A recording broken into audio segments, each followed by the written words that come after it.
Fala pessoal, tudo tranquilo? Hoje vou mostrar aqui para vocês um arquivo que é chamado memória de massa, né? O que é essa memória de massa? Essa é o registro de todas as medições do cliente, né, durante o período de faturamento, que geralmente é de 30 dias.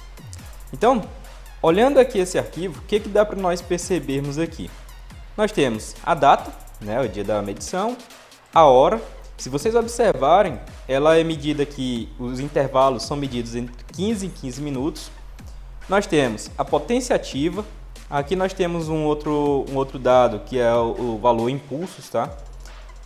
Nós temos o kVAR indutivo, ou seja, a potência reativa indutiva.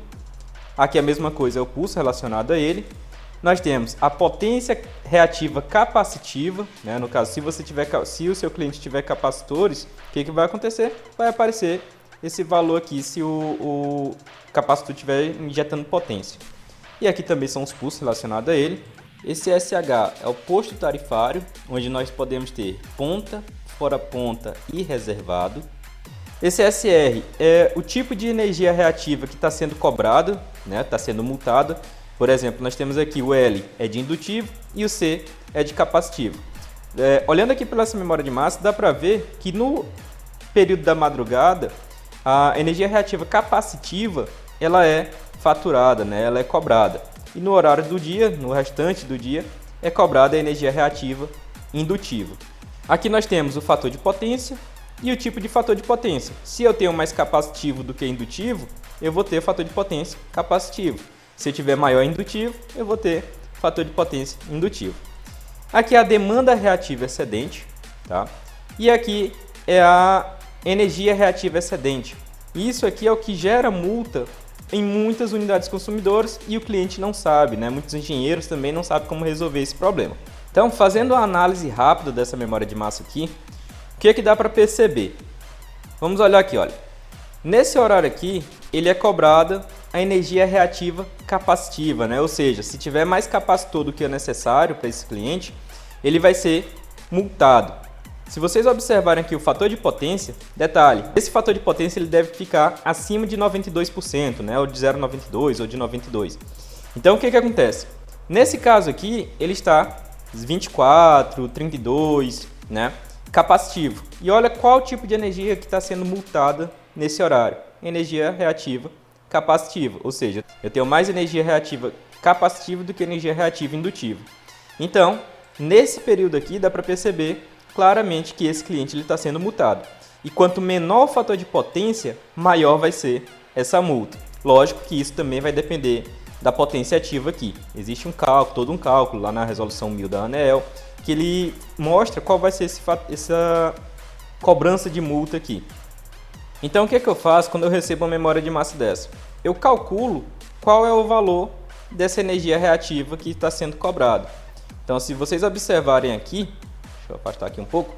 Então, se vocês observarem aqui, nesse intervalo de tempo aqui das 0,30 a 0,45, o que acontece? Começa a ser cobrada a multa por energia reativa capacitiva, ou seja, se eu tiver mais capacitores, eu vou ser multado, né? Mais capacitores do que é necessário. Então, se vocês observarem aqui, eu tenho capacitivo sendo cobrado e o meu fator de potência está capacitivo. Então, vai aparecer aqui uma multa, né, uma energia reativa excedente, né, que nesse caso aqui capacitivo. Deixa eu procurar aqui uma que está indutiva para eu mostrar para vocês. Olha aqui, nesse intervalo aqui do dia 3 de setembro, né, das 9h45 às 10 horas, eu tenho multa por energia reativa indutiva, né? É a energia que está sendo multada. E o meu fator de potência está 21 indutivo. Ou seja, nesse horário aqui vai existir multa por energia reativa, né? Indutiva.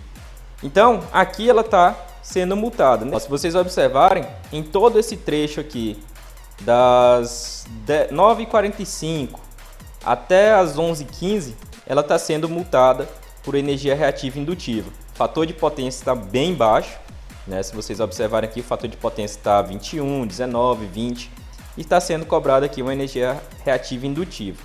Esse valor não está tão alto porque a potência ativa também ficou bem baixa, né? E isso é um tema para um outro vídeo que eu quero falar com vocês sobre o fator de potência quando você instala uma usina fotovoltaica em clientes do grupo A, tá? Então, aqui eu calculei o valor da UFE, né? O que acontece? Aqui eu tenho o cálculo a cada 15 minutos, mas para eu calcular o valor da multa, eu preciso transformar isso para intervalos de 1 hora, né? Então, eu preciso fazer uma média desses valores para colocar aqui. Nessas outras colunas, eu separo o que é a UFE no fora ponta, o que é a UFE na ponta, tá? Qual que é a minha demanda reativa excedente? Se eu tenho energia reativa excedente, eu posso ter também demanda reativa excedente, tá? Aqui tem outras coisas também que eu calculo, né? A potência, o consumo ativo, de ponta, fora ponta, o consumo no reservado, quem é irrigante.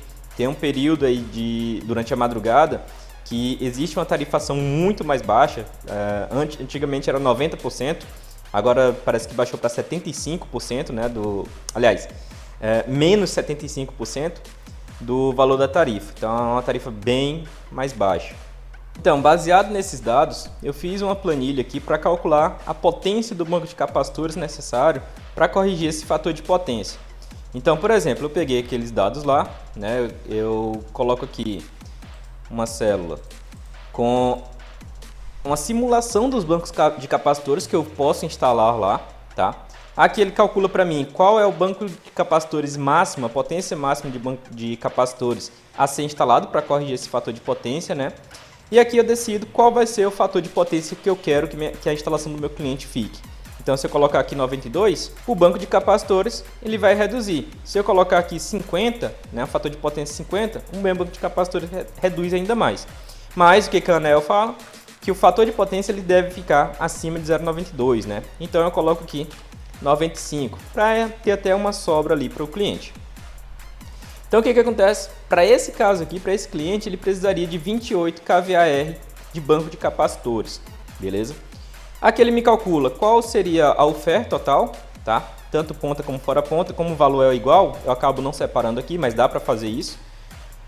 Eu boto aqui a tarifa da oferta, o valor da multa é calculado para mim, tá? Então, para esse caso aqui, sem banco de capacitores, se vocês observarem na simulação ele está zerado, né? Então ele paga aqui R$586. Agora imagina que esse cliente ele tem um banco de capacitores fixos, tá? Então aqui, olha, o que acontece? Se ele já tem um banco de capacitores pequeno, né, de 2 kVAr ali, e eu acrescentar esses 28 kVAr que ele necessita, né, para corrigir em outro horário que não é esse aqui, o que vai acontecer?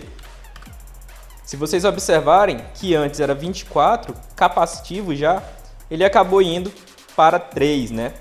E continua tendo multa aqui, porque nesse horário aqui ele precisaria estar desligado, né? Até aparece uma observação aqui desse lado, dizendo que existe multa por capacitor, né? Ou seja, existe capacitores a mais e funcionando em um horário que não era para estar ligado, que era durante a madrugada.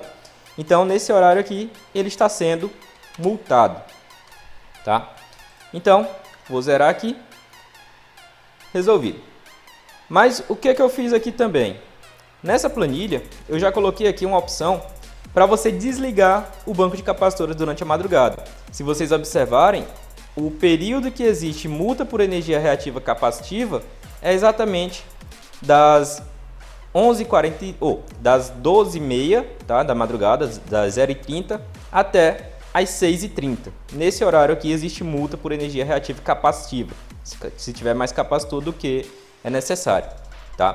Então, se eu tirar essa multa, ou se eu tirar esse capacitor nesse horário, o que vai acontecer? Olha lá, a multa já baixou para 45, né? E ainda preciso aqui do capacitor de 28 kVA. Então, se eu coloco aqui agora o meu banco de capacitores de 28, né? Eu acrescento 28 kVAr para esse cliente, o que vai acontecer? A multa aqui ela vai ser zerada.